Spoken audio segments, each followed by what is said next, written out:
नमस्कार, स्वागत है आपका JJN न्यूज़ की एक और ख़ास ग्राउंड रिपोर्ट में और आपके साथ मैं हूं गणेश। इस वक्त हम मौजूद हैं हल्द्वानी के काला ढूंगी रोड स्थित खंडेलवाल भवन में। आपको बता दूं, यहां केसरवानी महिला समिति की तरफ से एक आयोजन किया जा रहा है। जी हाँ, केसरवानी महिला समिति ने यहाँ आज महिलाओं को हेल्थ के बारे में अवेयर करने के लिए एक आयोजन किया है, जिसमें तमाम डॉक्टर्स पहुँचे और काफ़ी तादाद में जो महिलाएँ यहाँ पहुँची है। तो चलिए डॉक्टर से बात करते हैं और जानते हैं इसके बारे में। चलिए बात करते हैं। इस वक्त हमारे साथ मौजूद हैं महिला केसरवानी समिति के अध्यक्ष। तो चलिए मैम से बात करते हैं और जानते हैं। सबसे पहले तो मैम बताइए, जो आज कार्यक्रम हो रहा है, कार्यक्रम के बारे में थोड़ा। हाँ, आज हमारा जो ये कार्यक्रम हो रहा है केसरवानी महिला समिति द्वारा, तो ये हमारा एक हेल्थ एंड हैप्पीनेस प्रोग्राम से रिलेटेड है। इसमें हमने हेल्थ के सारे एस्पेक्ट्स को इसमें कवर करने की कोशिश करी है।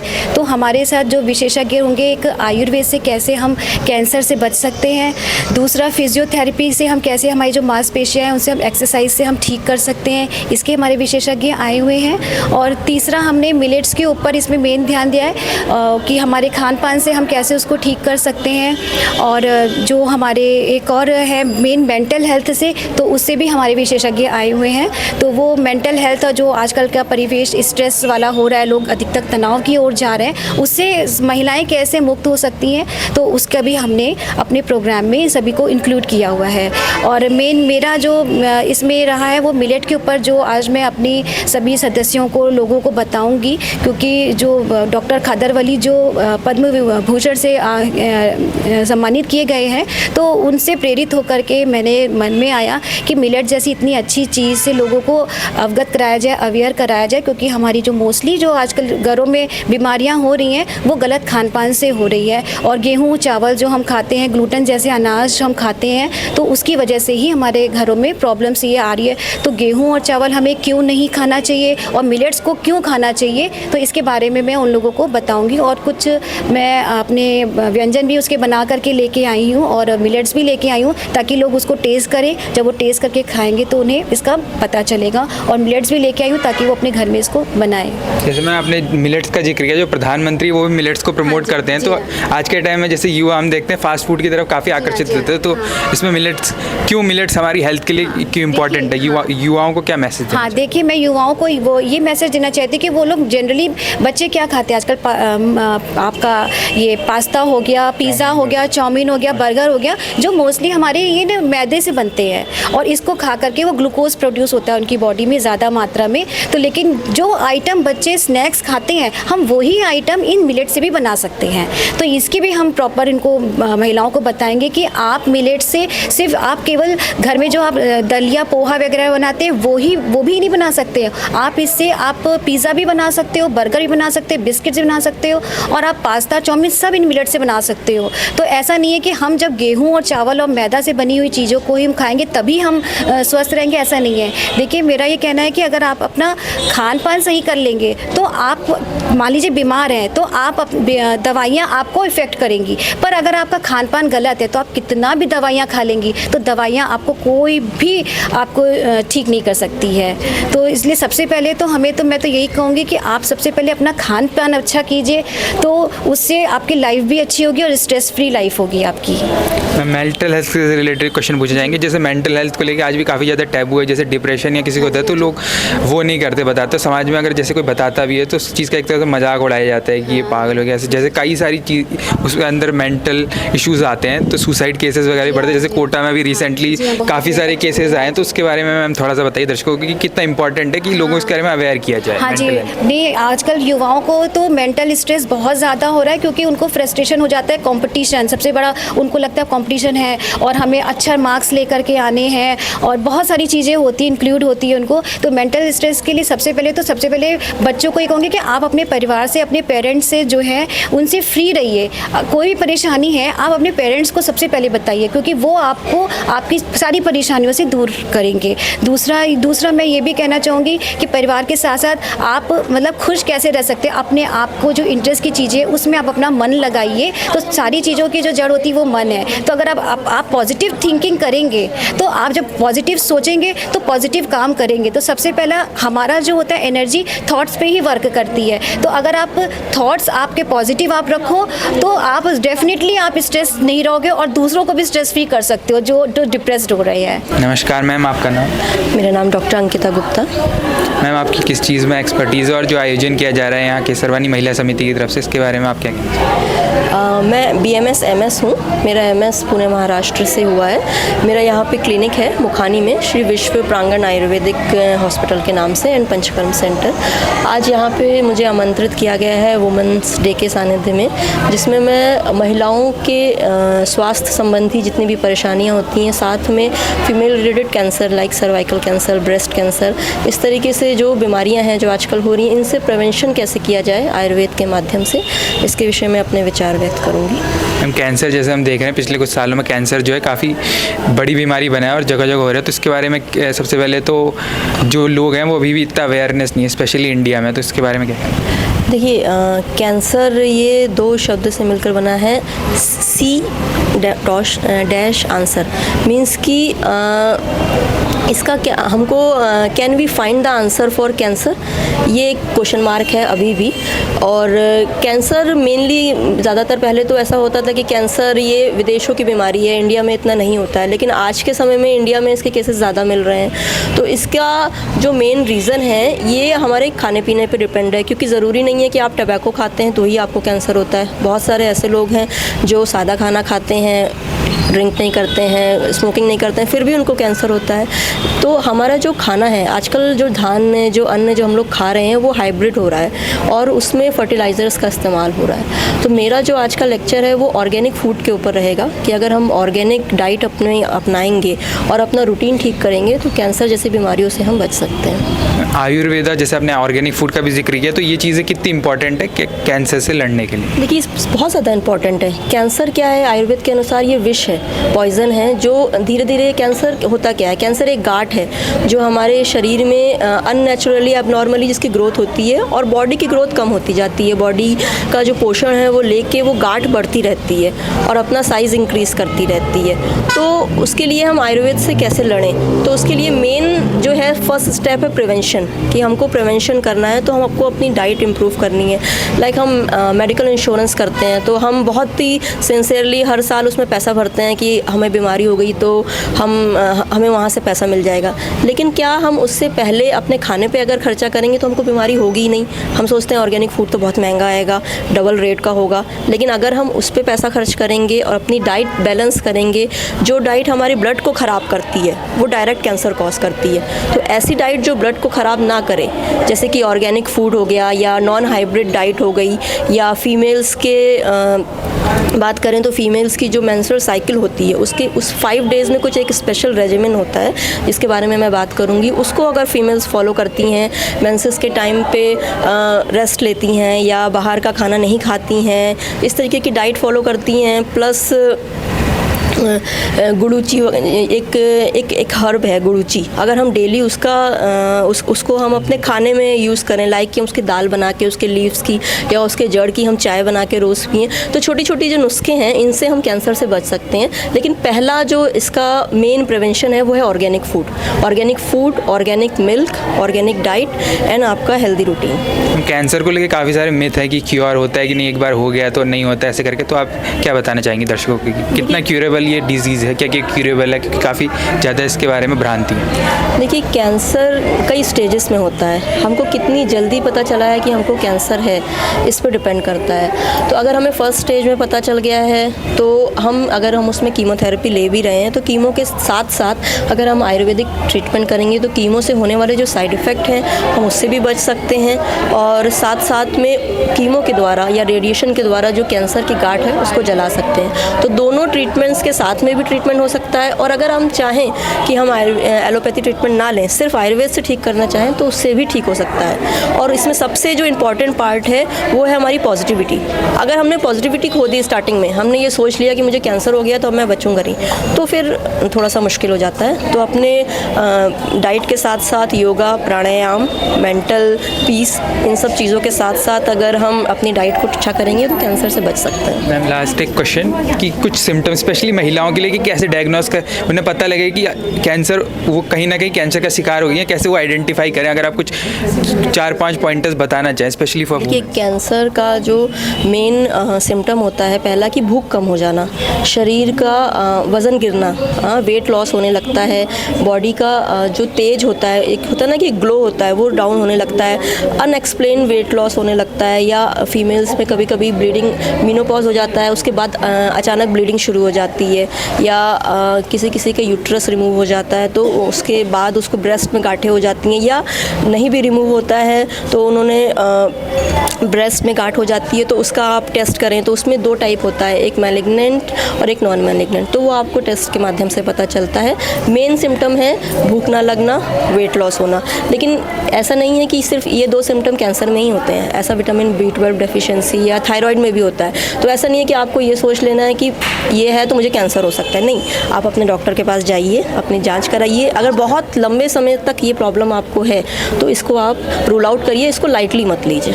नमस्कार मैम, आपका नाम और आपका स्पेशलाइजेशन? मेरा नाम सिमरन रहील है और मैं साइकोथेरेपिस्ट, काउंसलिंग साइकोलॉजिस्ट हूँ और energy healer plus happiness and wellness coach भी हूँ। मैं यहाँ पर केसवानी जो महिला समाज के लिए मिसेस केसवानी ने मुझे बुलाया था कि महिलाओं को हैप्पीनेस के बारे में बताने के लिए और किस तरह से अंदरूनी हैप्पीनेस उनको हासिल हो, तो उसके कुछ टिप्स वगैरह हम लोग बताएंगे, एक्सरसाइजेस बताएंगे। जैसे कि मैम हम देखते हैं जो महिलाएं हैं वो सबसे पहले अपने परिवार को रखती है, बच्चों को रखती है, अपने को सबसे आखिर में रखती है, तो उसमें कितना इंपॉर्टेंट होता है कि खुद सेल्फ लव, सेल्फ केयर, ये चीज़ें कितनी इंपॉर्टेंट है? देखिए, हम जो भारतीय समाज से हैं, हम लोगों का शुरू से ही यही है कि औरतें हैं, जो महिलाएं हैं, उनकी एक जिम्मेदारी वो लोग समझते हैं कि उनको देखना ही है परिवार को, लेकिन कहीं ना कहीं परिवार को देखते देखते महिला अपने आप को भूल जाती है और बहुत सारे जैसे हार्मोनल डिसबैलेंस हो जाते हैं, कई बार नींद की कमी हो जाती है, इसके कारण वो अपनी खुशी कहीं खो जाती है उसकी। तो बेसिकली अगर हमें एक गिलास से हमने पानी किसी को देना है तो उसको भरना भी आना चाहिए। तो वो चीज़ अभी महिलाओं को हम लोग एक्सरसाइजेस के थ्रू और अवेयरनेस के थ्रू उनको बताएंगे ताकि वो अपनी सेल्फ केयर कर पाएँ, क्योंकि उनके अंदर एक इनबिल्ट क्वालिटी है कि दूसरों की सेवा करनी और दूसरों को खुश रखना। तो जब वो अपने आप को खुश रखेंगे तभी वो दूसरों को भी खुश रख पाएंगी। जैसे कि मैम आजकल हम देख रहे हैं यूथ में काफ़ी स्ट्रेस, स्पेशली रिसेंटली कोटा से भी काफ़ी केसेस आए हैं, कॉम्पिटिटिव एग्जाम का जो स्ट्रेस रहता है बच्चों में, जनरल भी काफ़ी ज़्यादा स्ट्रेस होता है, काफ़ी ज़्यादा सुसाइड केसेस बढ़े हैं, तो इसके बारे में थोड़ा सा देखिए, बहुत सारी चीज़ें ना पेरेंटल गाइडेंस और पेरेंटल ग्रूमिंग की कमी के वजह से है। पेरेंट्स की और स्टूडेंट्स की और सोसाइटी की एक्सपेक्टेशंस इतनी ज़्यादा हो जाती हैं कि स्टूडेंट ये भूल जाता है कि उसकी अपनी जो एक हेल्थ है, मेंटल प्लस फिजिकल हेल्थ, उसको कैसे मेंटेन करें, क्योंकि ओवरबर्डन इतना है। जैसे अभी आजकल ये बहुत सारे कोचिंग इंस्टीट्यूट चल रहे हैं जो अभी गवर्नमेंट ने भी बंद कर दिए हैं कि वो इलीगल हो गए हैं, अब वो नहीं चला सकते। पेरेंट्स क्या करते हैं, सोसाइटल प्रेशर के अंदर वो बच्चों को शुरू से ही 10th के बाद 9th से भी आजकल शुरू हो रहा है कि कोचिंग दिलाना शुरू कर देते हैं कि IIT में जाएगा, इंजीनियरिंग में जाएगा। वो बच्चे का स्कूल के साथ साथ एक अलग प्रेशर होता है कॉम्पिटिटिव एग्ज़ाम का, जो उसके मन में इनबिल्ट कर देते हैं, जो कि अभी हम सबको इतना अवेयर होना है। कुछ बच्चे तो जैसे डायरेक्टली मेरे पास काउंसलिंग के लिए आते हैं, लेकिन वो कहते हैं कि हमारे पेरेंट्स को मत बताइएगा। तो इतना प्रेशर उनका पेरेंट्स का है कि वो अपनी खुद की मेंटल हेल्थ जो है वो छुपा के करवा रहे हैं। उसकी जो एक कहते हैं ना केयर जो है, उनको अवेयरनेस है, बच्चों को पूरी अवेयरनेस है कि किस तरीके से उनको अपने मेंटल हेल्थ, अपने स्ट्रेस को कम करना है और फिज़िकल एक्सरसाइज कितनी इंपॉर्टेंट है, लेकिन उनके पास समय ही नहीं है क्योंकि societal expectation, parental expectation, teachers खुद से एक्सपेक्टेशंस वो बचपन से ही उनके मन में भरा गया है, जिसके वजह से ये इतने सारे केसेस आए हैं। अभी एक रिसेंटली केस आया है, बच्चा बहुत ही इंटेलिजेंट है लेकिन कहीं ना कहीं उसके अगर 5 मार्क्स भी कम आ गए तो वो स्ट्रेस में चला जाता है। तो ये चीज़ें क्यों हो रही हैं? क्योंकि एक्सपेक्टेशन बहुत ज़्यादा है। बच्चा अगर 60% ला रहा है और 70% ला रहा है और हमेशा से वो 90% पे है, अगर बाई चांस उसके 80% आ गए तो बहुत ज़्यादा स्ट्रेस उसमें आ जाता है, क्योंकि पेरेंट्स पूछते हैं इतने कम क्यों है। जैसे आपने मेंटल हेल्थ का जिक्र किया, तो कहीं ना कहीं जैसे फिजिकल हेल्थ को लेके लोग अवेयर हैं, बट मेंटल हेल्थ को लेके काफ़ी ज़्यादा टैबू है। जैसे आपने बताया कि पेरेंट्स को नहीं बताना, फ्रेंड्स को नहीं बताना, क्योंकि लोग मजाक उड़ाते हैं। अभी भी इंडिया में जो मेंटल हेल्थ के प्रति उतनी अवेयरनेस नहीं, जैसे डिप्रेशन वगैरह इशू अगर आप किसी को बताओ तो लोग मजाक उड़ाते हैं उसका, तो इसके बारे में थोड़ा तो बताइए कि कैसे अवेयरनेस है। देखिए, अवेयरनेस तो आप लोगों के थ्रू ही जाएगी, प्लस हमारे स्कूल्स में बाहर जैसे ये प्रोग्राम्स हो रहे हैं, इस तरह से अवेयरनेस जा रही है। बच्चे अवेयर होते हैं अपनी इशू से, प्रॉब्लम को लेके, लेकिन वो गलत जगह जाके ढूंढते हैं कि अगर उनको कोई स्ट्रेस हो रहा है या उनको रात को नींद नहीं आ रही है या ओवर थिंकिंग हो रही है, तो वो नेट पे जाते हैं, तो वो बहुत बड़े बड़े शब्दों का इस्तेमाल करते हैं, डिप्रेशन हो गया, एंग्जाइटी होगी, जबकि वो हो सकता है कि स्टार्टिंग पॉइंट हो नर्वसनेस का हो, या नींद नहीं आ रही, या कोई कुछ ना कुछ हमारे शरीर में तत्वों की कमी होती है। जैसे हमारे इंडिया में प्रोटीन डाइट कम है, उसकी वजह से कई चीज़ें जो हमारे बॉडी ब्लड में नहीं बन पाती है, जिसकी वजह से डिप्रेशन हो जाता है या सैडनेस हो जाती है, रात को नींद नहीं आती है या थकावट हो जाती है। ये सारे सिम्टम्स अगर हम अच्छा खाना भी लें उससे भी ठीक हो जाएगा, लेकिन क्योंकि बच्चा गलत जगह जाके ढूंढता है तो वो ओवरथिंक डबल हो जाता है और वो स्ट्रेस में कंटिन्यू रहता है, और जब तक पेरेंट्स या हमें पता लगता है तब तक उसको दवाई लेने की ज़रूरत पड़ती है, जबकि ये चीज़ें हम बहुत पहले ही ठीक कर सकते हैं अगर इंस्टेंटली पेरेंट नॉन जजमेंटल हो। अगर पेरेंट के पास बच्चा जाके बोलता है मेरे सिर में दर्द हो रहा है, या मुझे रात को नींद नहीं आ रही है, या मेरे को बहुत ज़्यादा लेट्स से कि टेंशन हो रहा है, या मेरे यहाँ दर्द हो रहा है या पीछे दर्द हो रहा है, तो पेरेंट्स को इमीडिएटली उसका एक्शन लेना चाहिए। डॉक्टर को दिखाएं या फिर पूरा जो रिव्यू है, जो काउंसलर्स हैं उनके पास जाएं, साइकोथेरेपिस्ट हैं, काउंसलर्स हैं, डॉक्टर जो फिजिशियन है वो फर्स्ट स्टेप है, क्योंकि अगर आपके ब्लड में या कहीं आपके अंदर किसी चीज़ की कमी है तो वो सबसे पहले ब्लड टेस्ट करवाएं, अगर कमी है तो उसको पूरा करें। अगर उनको लगता है सारा मेडिकल टेस्ट कराने के बाद भी बच्चे में प्रॉब्लम है तो पक्का काउंसलर के पास जाएं या साइकोलॉजिस्ट के पास, वो डॉक्टर खुद ही रेफ़र कर देते हैं उन लोगों को, तो बहुत ज़रूरी है। महिला केसरवानी समिति ने आयोजन किया, तो इस तरह के आयोजन कितने इंपॉर्टेंट है सोसाइटी में अवेयरनेस क्रिएट करने? अभी तो मैं देख रही हूँ कि जो बहुत कम जैसे आयोजन होते हैं जहाँ पर मेंटल हेल्थ स्पेशलिस्ट को बुलाया जाता है, ज़्यादातर वो आमतौर से दूसरी प्रॉब्लम्स हैं जो उनको ज़्यादा इशू उनके ऊपर जो बातें हैं वो बुलाई जाती हैं, ये जो समितियां हैं या ये लोग बुलाते हैं, लेकिन मेंटल हेल्थ अवेयरनेस के ऊपर थोड़ा बहुत कम हो रहा है, जिसकी वजह से अभी भी इंडिया में अगर आप जाके देखें, जैसे रिसेंटली मुझे पता लगा कि पिथौरागढ़ साइड जो गाँव में साइड में है, वहाँ पर भी लोग यहाँ आते हैं जब बिल्कुल केस बिगड़ जाता है, तो अवेयरनेस हमें गांव में भी फैलानी है। तो ये जिस तरह से अब शहरों में तो ऑटोमेटिकली इनके पास बहुत सारी चीज़ें हैं जिससे महिलाएं अवेयर हो सकती हैं, लेकिन हमारे को ये समिति या एनजीओ के थ्रू गांव में भी जाना चाहिए ताकि बच्चे वहाँ भी उनको भी केयर मिल सके,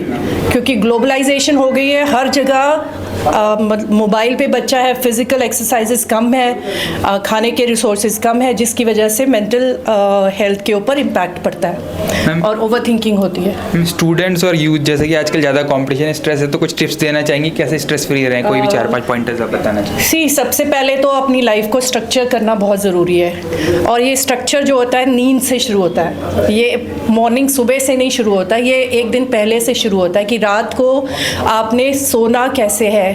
स्लीप हाइजीन बहुत इम्पॉर्टेंट है। स्लीप हाइजीन का मतलब है कि आपको अभी ये जो डिनर किया है, डिनर के 2 घंटे के बाद आप जब बेड पे जाते हैं तो आपके हाथ में मोबाइल नहीं होना चाहिए, ठीक है? मोबाइल बहुत चल रहा है। पुराने टाइम में आप देखिए लोग जाते थे बेड पे, अपने पैर धो के जाते थे और पैरों की मसाज करके जाते थे, लाइट ऑफ होती थी और रात को वो बेड टाइम स्टोरी या ब्रीदिंग के ऊपर ध्यान देते थे। तो अगर यूथ टाइम से सोने लग जाए और इलेक्ट्रॉनिक आइटम्स जो हैं, जितने भी गैजेट्स हैं, वो टेबल तक ही सीमित रखिए, बेड पे ना लाएं, तो बहुत हद तक ये इश्यूज़ कम हो जाएंगे। जब उनकी नींद अच्छी हो जाएगी तो मॉर्निंग में उनके रिचुअल सुबह उठने का टाइम करेक्ट हो जाएगा। तो ये जो sleeping time and wake up time है, ये बहुत इंपॉर्टेंट है मेंटल हेल्थ के लिए। तो स्टूडेंट्स के लिए तो मैं यही चाहूँगी कि वो अपने स्लीप के ऊपर फोकस करें। Number 2, nutrition, high protein diet ज़रूरी है। अगर पढ़ाई कर रहे हैं काफ़ी देर तक तो अपने टेबल पे प्रोटीन स्नैक्स रखना ज़रूरी है ताकि वो प्रोटीन्स की कमी कमी पूरी हो जाए उनको। रिपेयर होता है, जो सेल रिपेयर है वो प्रोटीन से होता है। उसके बाद रेस्ट एंड फिजिकल एक्सरसाइज। अगर उनके पास समय नहीं है तो कम से कम थोड़ा बहुत ब्रीदिंग एक्सरसाइज के बाद स्ट्रेचिंग कर ले, cardio plus stretching 15 minutes plus 15 minutes 30 minutes का वो अगर वो पूरा फिजिकल एक्सरसाइज कर ले तो उनको ऑटोमेटिकली नींद भी ठीक हो जाएगी उनकी, और बॉडी के अंदर एंडोर्फिन्स आ जाएंगे जो अच्छे हार्मोन्स हैं, स्ट्रेस हार्मोन कम हो जाएगा। तो हमें ये हार्मोन्स का बैलेंस बना के रखना है ताकि बच्चा आगे पढ़ाई में उसका कंसंट्रेशन इंक्रीज हो सके। जहाँ तक ओवर थिंकिंग का सवाल है, क्योंकि बहुत ज़्यादातर लोग फ्यूचर में रहते हैं या पास्ट में रहते हैं, तो जिनकी वजह से हमें यूथ को प्रॉब्लम होती है प्रेजेंट में फोकस करने की। तो फ्यूचर में जब भी अगर आप जाते हैं, आप प्लानिंग करते हैं, एक टाइम फिक्स कर लें कि मुझे ये प्लान करना है। प्लान करने के बाद उसको भूल जाइए, आप कम से कम प्रेजेंट में आए कि आज मेरा फर्स्ट स्टेप क्या है उस चीज़ को पाने के लिए जो मेरे फ्यूचर में है, ना कि मैं इस प्रेजेंट टाइम पे कोई भी चीज़ को मैं फोकस करूं और उसके बाद मैं फोकस ना कर पाऊं, क्योंकि मैं ज़्यादातर फ्यूचर के बारे में सोच रहा हूं कि होगा कि नहीं होगा। सो हमारी जो सोच है उसको बदलना है। सो ये 3-4 चीज़ें हैं जो हमें बहुत ज़रूरी हैं यूथ को समझना, स्टूडेंट को समझना, ताकि वो ओवर थिंक ना करे और अपनी फिजिकल और ये, क्योंकि ये शरीर ही है जिसके साथ उन्होंने पढ़ाई करनी है और आगे बढ़ना है। तो देखा आपने हमारी इस खास ग्राउंड रिपोर्ट में केसरवानी महिला समिति की तरफ से जो आज आयोजन किया गया उसमें तमाम क्षेत्रों के जो विशेषज्ञ डॉक्टर पहुंचे थे, हमने उनसे बात की और आप तमाम जानकारियां आपसे साझा की। मैं उम्मीद करता हूं ये जो भी जानकारियां आपको आज मिली हैं वो आपकी ज़िंदगी में ज़रूर एक अच्छा पॉजिटिव चेंज लेके आएगी। फिलहाल के लिए इस ग्राउंड रिपोर्ट में इतना ही। मैं गणेश अपनी सहयोगी पल्लवी के साथ JJN न्यूज़ हल्द्वानी।